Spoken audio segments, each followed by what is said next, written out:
الشيخ مجبل الوقاع الله يرحمه إن شاء الله ويجعل مثواه الجنة والخلف بروس الطيبين.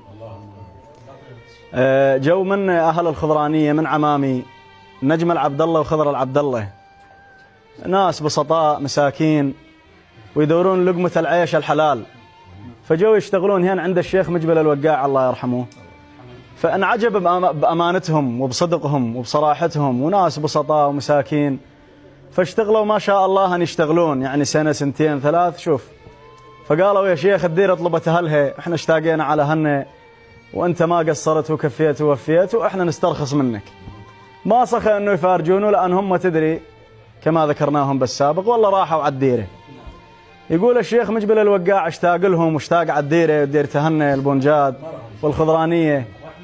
قال والله وراح سير غادي ومر عليهم، طب على بيتهم نادى اهل البيت وطلعت الحرمه فضت جمعة العوص عمة الشاعر ابو اسحاق الجبوري الله يبارك فيك ويعزك. والله ضحكت اي بالله ضحكت وان الشيخ مجبل الوقاع الله يحييك يا شيخ وهلا بيك ورحبت بيه، تفضل اقلو تقعد. قال له لا بالله اني بيت ما برجال ما اقعد، اني استرخص وارجع بغير يوم.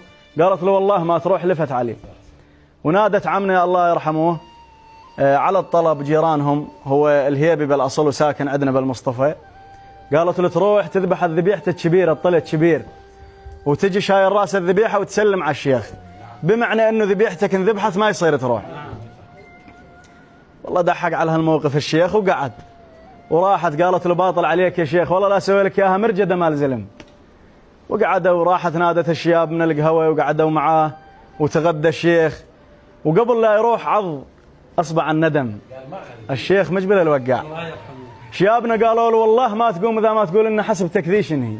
قالوا لهم راحت حسافه على الماء ياخذ جاديه من البونجاد، تهلي بالخاطر وترحب بيه ما عليكم زود الله يبارك بيكم، وتهبه بريح الخاطر وتعذبه وترفع راسه معذبه هو مو هين.